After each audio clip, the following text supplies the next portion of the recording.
পুতুল ডায়েরি, ভালোবাসার কুড়ে ঘর, তোমার আমার কল্পনার রাজ্য।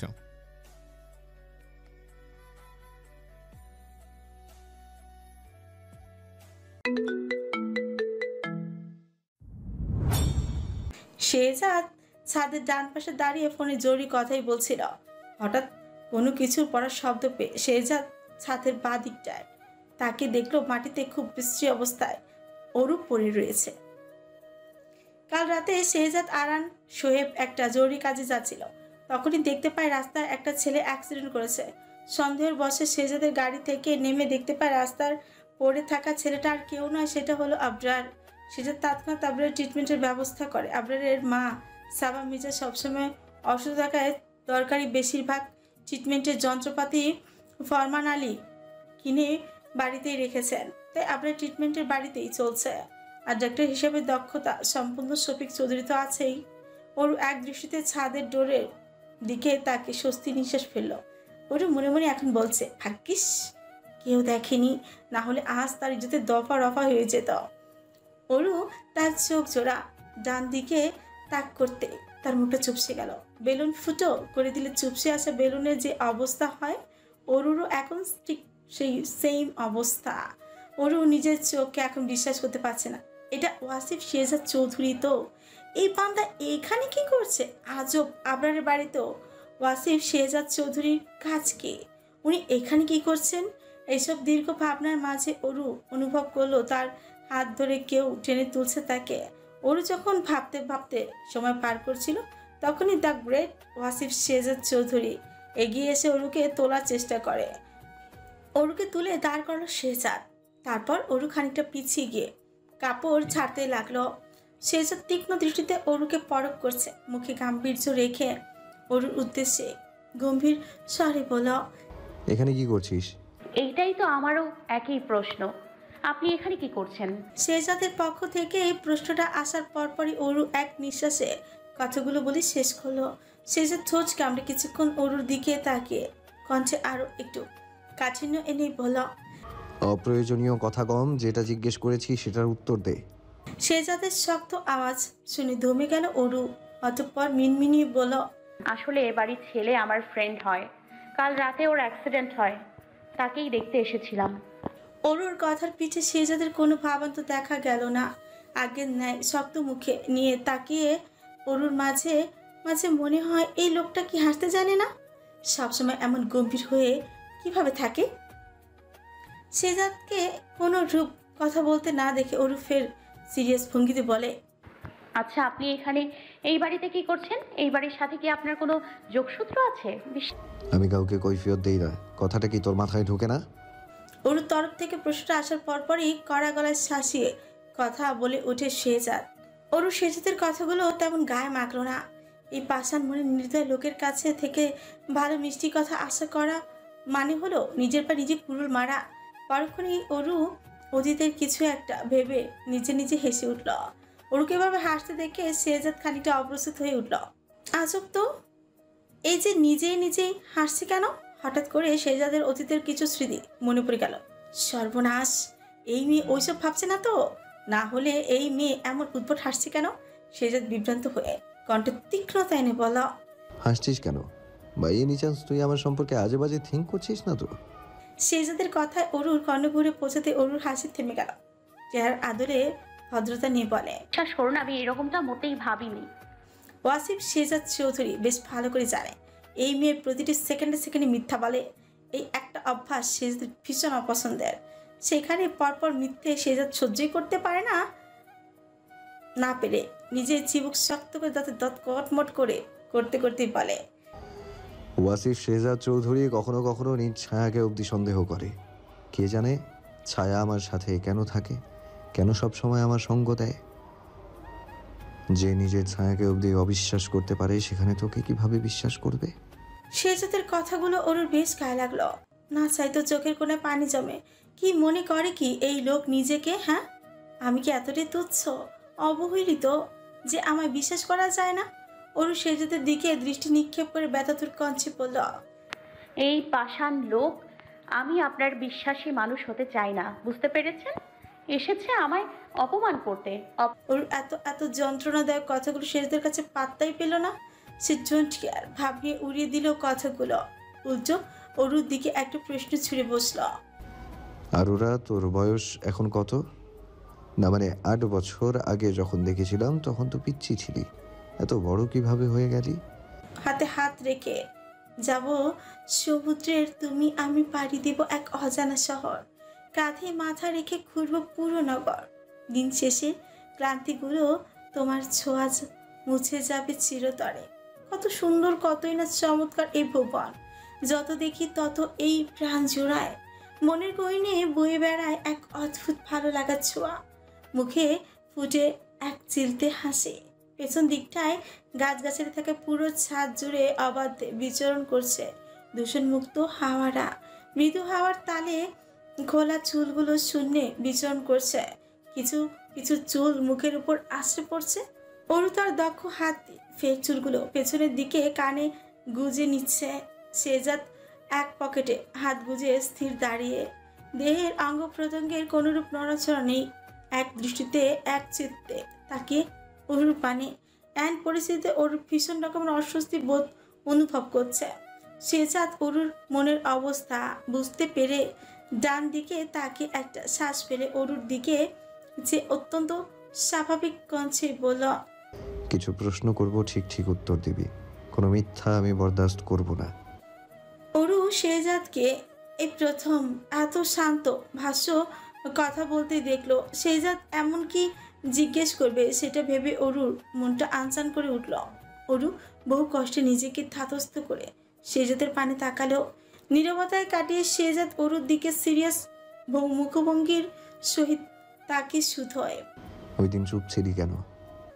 শেহজাদের কথা শুনে অরু মনে মনে তাচ্ছিলের হাসি হাসলো। অরুর কাছে শেহজাদের বলা কথাটা একটা জোকসের মতো শোনালো।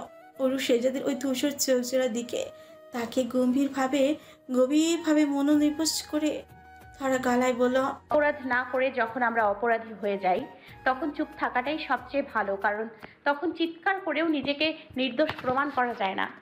অরু কাঁদছে না, কিন্তু তার বলা বাক্যটা কান্না মিশ্রিত ছিল, যা শেহজাদের হৃদয় অবধি পৌঁছতেই সক্ষম। শেহজাদ অরুর আর একটু কাছে এসে হালকা স্বরে বলল, ইউ আর টোটালি চেঞ্জড। শেহজাদের কথার পাছে অরু কুটিল হেসে বলল, সময়ের সাথে সাথে অনেক কিছু পাল্টে যায়, মানুষ মাত্রই একটা উদাহরণ। ইউনিভার্স। অরুর হাসি থেমে গেল শেহজাদের উচ্চারণ করা এই একটা ছোট্ট শব্দ শুনে। অরু শেহজাদের দিকে গভীর নয়নে তাকালো। অরু একটা ঘোরের মধ্যে আছে এখন, যেন তাকে শেহজাদ বশ করে রেখেছে। অরুকে এমন মন্ত্রমুগ্ধের মতো তাকাতে দেখে শেহজাদ অরুর ডান হাতের 5টি আঙুল নিজের হাতে গুজে নিয়ে বলল, আমার পুরো উপন্যাস খুঁজে দেখ, শুরু থেকে শেষ অবধি শুধু তোকেই খুঁজে পাবি, কারণ এমন শুধু এক তোমাতেই আসক্ত।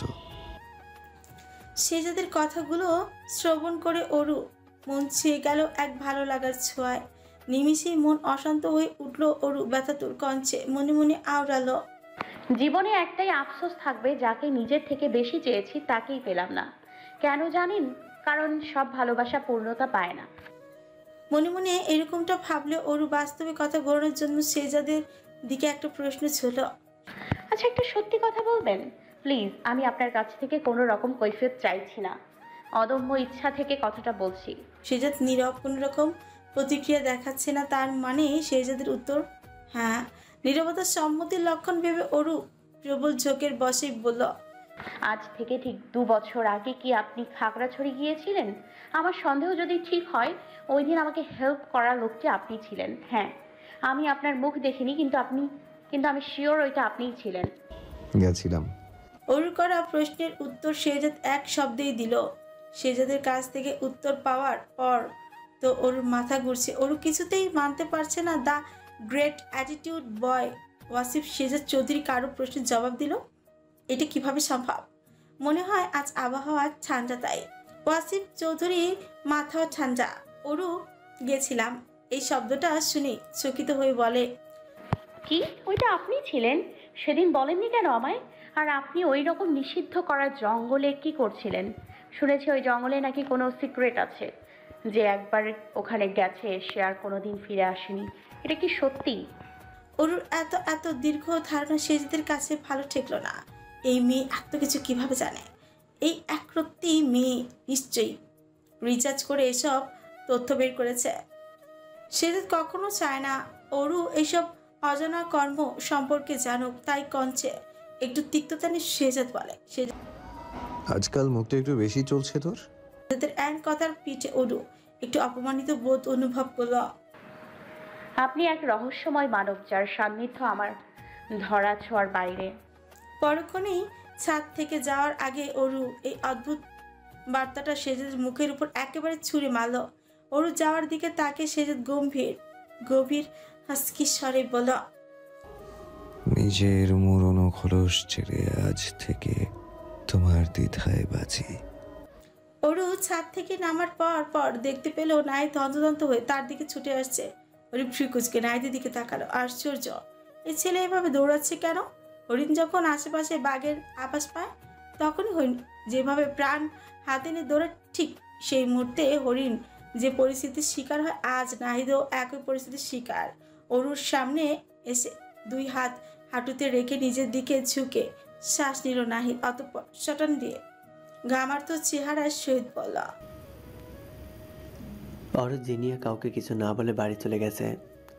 নাহিদের কথার পাশে অরু উত্তেজিত হয়ে কিছু বলতে গেলে অরুকে কোনো কিছু বলার অবকাশ না দিয়ে নাহিদ আবার বলে উঠছে, অরু, আমার কথা শেষ হয়নি। আগে মন দিয়ে আমার কথা শোন, তারপর নিজের মন্তব্য উপস্থাপনা করিস। অরু চৌধুরী পরিবার এসেছে এখানে।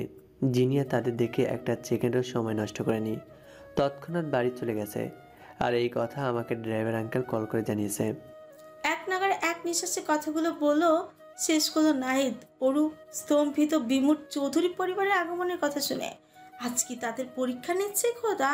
প্রথমে শফিক চৌধুরী দেখা, তারপর ওয়াসিফ শেজাদ চৌধুরী, এখন আবার পুরো চৌধুরী পরিবার। অরু এখন চিৎকার করে বলতে ইচ্ছে করছে, আর কেউ কি আছে বাকি? থাকলে চলে আসো। অরুর কণ্ঠে জড়তা নিঃসুধ হয়। নাহিদ, এখানে চৌধুরীরা কেন এসেছে? ওরা কি কোনোভাবে ফরমান আঙ্কেলের সাথে কানেক্টেড? না, ওর কথার পিছে নাহিদ জিভ দিয়ে অল্প ঠোঁট ভিজিয়ে বলে, Aru, it's a big mistake.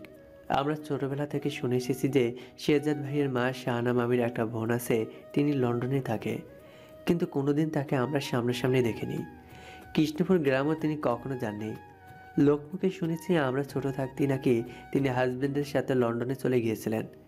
সেই মানুষটা আর কেউ নয়, সাবা আন্টি, আবরারের মা। অরু, শাহানা মামি আর সাবা আন্টি একে অপরের বোন, আর তাদের ভাই আলতাফ মির্জা। এই সম্পর্কের যুগ সূত্রে শেজাদ ভাই আর আবরার খালাতো ভাই। অরু শক্ট ভীষণভাবে চমকে উঠে। ওরু শেষমেশ বোধহয় এটাই বাকি ছিল। জীবন কি শান্তি দেবে না? চৌধুরীদের সাথে এককালে সম্পর্ক ভেঙে এখন আবার তাদের আত্মীয়দের সাথে সম্পর্ক পাতিয়ে নিলাম। এই জন্যই বোধহয় ওয়াসিফ শেজাদ চৌধুরী আজ এখানে রয়েছে। এত দীর্ঘ ভাবনার মাঝে অরু নাহিদের দিকে তাকিয়ে অশ্রু সিক্ত নয়নে বলল, নাহিদ, এসব কি বলছিস ভাই? এই কোন জালে ফেসে গেলাম আমরা? তার অরু সোজা বাড়ির মেইন রোডের দিকে এগিয়ে যাচ্ছিল। ডানে বামে অবধি তাকাচ্ছে না তারা। তাদের টার্গেট যেভাবে হোক সাবা আন্টি নজর এড়িয়ে এখান থেকে বেরোতে হবে। চৌধুরীদের সামনে কিছুতেই পড়া যাবে না। অরু আর নাহিদ ড্রয়িং রুম কেবল পেরোলো, অমনি মাঝপথে সাবা মির্জা কোথা থেকে এসে অরুকে জাপটে ধরে বলে, এই মেয়ে, চোরের মতো পালিয়ে কোথায় চলে যাচ্ছ? এসে আমার বোনের সাথে তোমার পরিচয় করে দেই। অরু তার স্বস্থানে দাঁড়িয়ে সহজ গলায় বলল, আন্টি, আজ নয়, অন্যদিন। আসলে আজকে বাড়িতে একটা গুরুত্বপূর্ণ কাজ পড়ে গেছে, তাই আর্জেন্ট যেতে হবে। সাবা মির্জা অরুর কথা কোনোরূপ পাত্তা না দিয়ে বলল, কোনো কথা নাই, আমি তাদের অনেক আগেই বলেছি তোমার সাথে দেখা করব। চলো, আমার বোন শাহানা তোমায় দেখতে চেয়েছে। অরু বলল এক বিপাকে। চৌধুরী পরিবার অরুকে খুব ভালো করে চিনে, এ কথা তো আর সাবা মির্জা জানে না। ওদের সাথে সম্পর্ক ভেঙেছে আজ 8 বছর আগে। হুট করে এভাবে তাদের সামনে যাওয়াটা ঠিক হবে না। মূলত অরু চৌধুরীদের সামনে যেতেই চায় না। সাবা মির্জা অরুর উত্তর নেওয়ার প্রয়োজন বোধ মনে করলো না। অরুকে টানতে টানতে বা দিকে নিয়ে যেতেই লাগলো। অরু পেছন ফিরে নাহিদের দিকে করুণ দৃষ্টিতে তাকালো। সাবা মির্জা অরুকে নিয়ে একটা রুমের ভেতরে ঠুকতে ঠুকতে বলল, আবার দেখো কাকে নিয়ে এসেছি। সাবা মির্জার কথায় বিছানায় বসে থাকা সাহানা চোখ তুলে তাকার সঙ্গে সঙ্গে তিনি অবাকের চরম পর্যায়ে পৌঁছে গিয়েছিলেন। রুমে উপস্থিত সবাই অরুর দিকে দৃষ্টি তাক করতে তাদের যেন পায়ের তলার মাটি সরে গেল। সবাই আশ্চর্যজনিত বাক্যহীন। এককালে সবাই বুলিয়া ওড়াতো আর্মিনের ছোট্ট মেয়েটা বড় হয়ে অপসরা হবে, সাক্ষাৎ পরীর মতোই দেখতে হবে। তাদের কথা শুনে তখন সাহানা মির্জা বলতো, হ্যাঁ অবশ্যই, মেয়ে আমার এত সুন্দর যে চোখ দিয়ে দেখবে সেই চোখ জ্বলসে যাবে, তবু আমার মেয়ের সৌন্দর্য কমবে না। আজ তারা স্বচক্ষে সবাই দেখেও নিল সেই অপ্সরাকে। এত সুন্দর মেয়ে তো নয়, যেন কোনো রাজপরী, হয়তো ভুল করে কোনো মানুষের ঘরে জন্ম নিয়েছে। অরুকে সম্পূর্ণ একবার পরখ করে সাহানা মির্জা বিড়বিড় করে বলল, মাশাআল্লাহ। রুমে তাই স্ত্রী সাহানা, মাইরা আর চাইশা উপস্থিত ছিল। তনিমা চৌধুরী প্রেশারটা বাড়ার কারণে তিনি আজ আসতে পারেনি। রুমে থাকা প্রত্যেকে অরুকে এক প্রকার বিস্ময় চাহনিতে খুঁটিয়ে খুঁটিয়ে দেখছে। অরু এই রকম অস্বস্তিকর পরিস্থিতিতে পড়বে তার জীবনও কল্পনা করেনি। অরু সাবা মির্জার দিকে তাকিয়ে মুখে একটু হাসি রেখা টেনে বলল, আন্টি আজ আসি? ঋদ্ধিবিয়া আপি কল করেছিল, জায়মাকে নিয়ে একটু বেরোতে হবে। আমি অন্য একদিন নিশ্চয়ই আসবো, পাক্কা প্রমিস। অরুর কথার বিপরীতে সাবা মির্জা একটু ভাবান্তর দেখা গেল। বানানো মিথ্যে বাহানা তাহলে কাজে লেগেছে। সাবা মির্জা শাহানার দিকে তাকে দৃষ্টি তাক করে বলল, আপা, এটাই হলো সেই মেয়ে এত বছর ধরে যার তারিফ করেছি তোমাদের কাছে। ওর নাম হলো আরোরা, আবরারের ফ্রেন্ড। কথাগুলো বলে খাচ্চা অরুর দিকে ঘুরিয়ে বলে, আরোরা, এটা হলো আমার বোন সাহানা মির্জা। পরিচয় পর্ব শেষে অরু সাহানা মির্জার উদ্দেশ্যেই বলল, আসসালামু আলাইকুম আন্টি। অরুর মুখে আন্টি ডাক শুনে সাহানা মির্জা একটু অদ্ভুত দৃষ্টিতে তাকালো, অতঃপর বলল, ওয়ালাইকুম আসসালাম।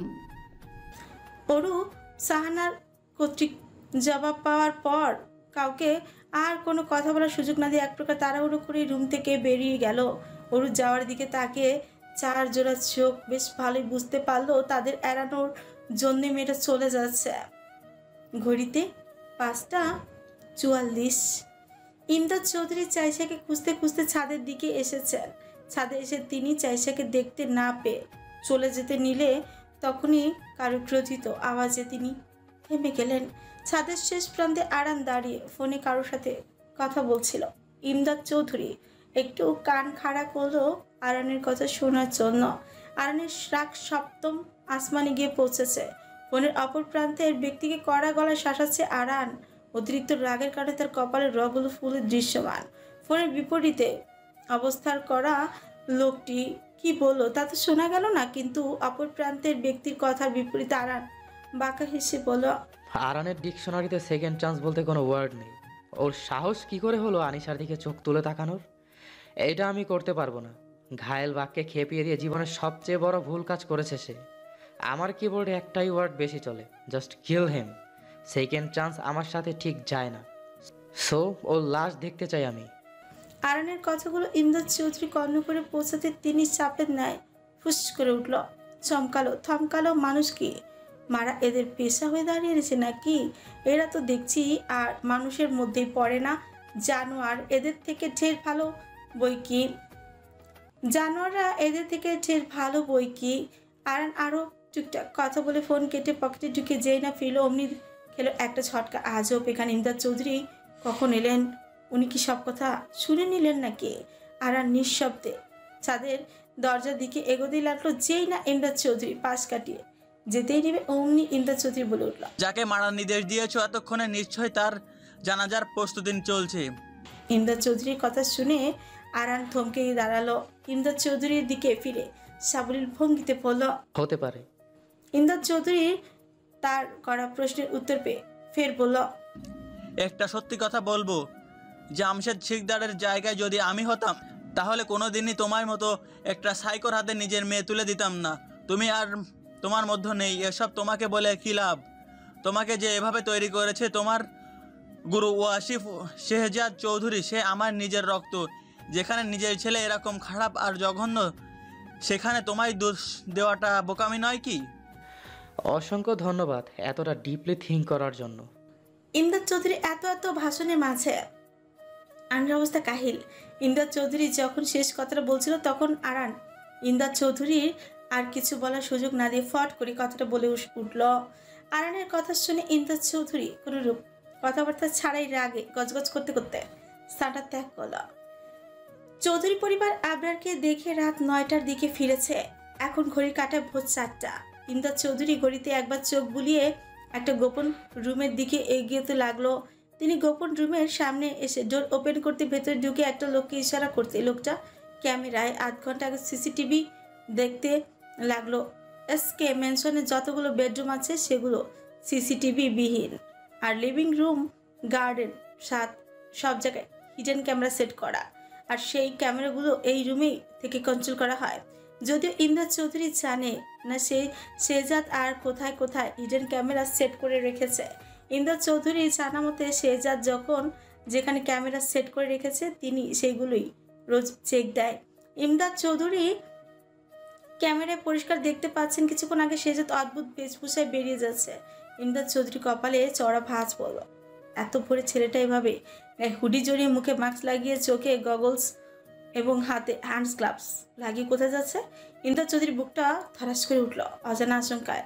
শেহজাদের পিঠ পিছু ইমদাদ চৌধুরী ক্যামেরা চেক করে শেহজাদকে ফলো করে এটা জানলো ওয়াসিফ শেহজাদ কি কাণ্ড ঘটাবে সেটা তিনি নিজেও জানে না। তার ছেলে কি করে কোথায় যায় সেটা ইমদাদ চৌধুরী কিছুই জানে, তবে সে এটা নিশ্চিত জানে তার ছেলে ভালো কিছু করে না। জায়গাটা রাঙামাটি। ভোরের দিকে একজন পর্যটক ঘুম থেকে উঠে ব্যালকনি পাহাড় দর্শনে এসেছিল। পর্যটক কিছু বিকট শব্দ পেয়ে আকাশের দিকে তাকালো। আসমানে মোট 12টি হেলিকপ্টার উড়ছে, কিন্তু আশ্চর্যের বিষয় হলো ঠিক 2 মিনিটের মাথায় একটি করে হেলিকপ্টার উধাও হয়ে যাচ্ছে। পর্যটকটি অবাক হয়ে তাকিয়ে রইল অন্তরিক্ষের দিকে। মনে হচ্ছে হেলিকপ্টারগুলো পাহাড়ের ভিড় কোথায় উধাও হয়ে যাচ্ছে, কোথায় হারিয়ে যাচ্ছে। আকাশচুম্বী পাহাড়গুলো দেখে মনে হচ্ছে একটি অনটির রক্ষক হয়ে গা ঘেঁষে দাঁড়িয়ে আছে। পাহাড়ের উঁচুতে বিস্তর এলাকা নিয়ে গঠিত একটি অদ্ভুত অব্যক্ত অঞ্চল, যার সান্নিধ্যে আজ অবধি কেউ পায়নি। পাহাড়ের নিচু থেকে দেখলে মনে হবে জায়গাটা ঘন গাছগাছালিতে ভরপুর। আসমানে অসংখ্য বার সরকার নিজ উদ্যোগে হেলিকপ্টার উড়িয়ে চেক করে গা ঘেঁষে দাঁড়িয়ে থাকা পাহাড়গুলো কিন্তু প্রতিবারই ফলাফল শূন্য। ঊর্ধ্বভাগে বিচিত্র দেখতে গাছের আগাগুলো যেন অঞ্চলটাকে ঢাকনি দিয়ে ঢেকে রেখেছে। আশপাশে মোচা মোচা হরেক প্রজাতির গাছগুলো যেন দেয়াল হয়ে দাঁড়িয়ে আছে। দিনের বেলায়ও জায়গাটি আদর ভুবনের মতো আধারে বেষ্টিত থাকে। অঞ্চলটির ঠিক মাঝখানে রয়েছে একটি বিশাল বড় বট গাছ, যার পার্শ্ব আকৃতি প্রকাণ্ড। গাছটির ঠিক বিপরীত প্রান্তে অঞ্চলটির কিনারা ঘেঁষে দাঁড়িয়ে আছে বৈলাম, যার উচ্চতা খালি চোখে কখনো ঠিকভাবে দেখা যায় না, কারণ গাছটা এতটাই উঁচু। বিজ্ঞানীরা ক্যালকুলেট করে তবেই এই গাছের উচ্চতা মেপেছে। এই 2 গাছকে কেন্দ্র করে মাটির ভেতরে তৈরি হয়েছে একটি সুড়ঙ্গ। সুড়ঙ্গের দরজাটা অনেকটা গুহার মতন। সুড়ঙ্গটির ভেতরে ধাপে ধাপে সিঁড়ি পার করে একটা মার্বেল পাথরের দরজা পর্যন্ত আসতেই হয়। দরজাটির উপরের দিকে খোদাই করে লেখা আছে সিক্রেট হাউস, আন্ডারওয়ার্ল্ড কিংডম এর সবচেয়ে powerful mafia gang black shadow. আর এই ব্ল্যাক শ্যাডো মাফিয়া গ্যাংয়ের একমাত্র লিডার মাফিয়া বস বিএসকে, যার পূর্ণরূপ হলো ব্ল্যাক শ্যাডো কিং ওরফে বিএসকে। এই সিক্রেট হাউস হলো দ্য গ্রেট মাফিয়া বস বিএসকের দুনিয়া। এই হাউস এতটাই সিক্রেট যে যেটার হদিস সরকার অবধি জানে না। এইবার আসি ব্ল্যাক শ্যাডো মাফিয়া গ্যাংকে নিয়ে। এই গ্যাংটি বর্তমানে আন্ডারওয়ার্ল্ড শাসন করেছে। মোট 12 জন মেম্বার সমন্বয়ে ব্ল্যাক শ্যাডো গ্যাং গঠিত হয়েছে। মোট 12 জন পাওয়ারফুল মাফিয়া গ্যাংয়ে রয়েছে এবং তাদের একমাত্র লিডার হলো বিএসকে। এই ব্ল্যাক শ্যাডো গ্যাংয়ের সান্নিধ্য আজ পর্যন্ত কেউই পায়নি। বড় বড় টেরোরিস্ট, ডন, ক্রিমিনাল বহুবার চেষ্টা করেছে ব্ল্যাক শ্যাডো মাফিয়া গ্যাংকে উন্মুক্ত করতে, কিন্তু তারা সক্ষম হয়নি, সফল হয়নি তাদের কাছে।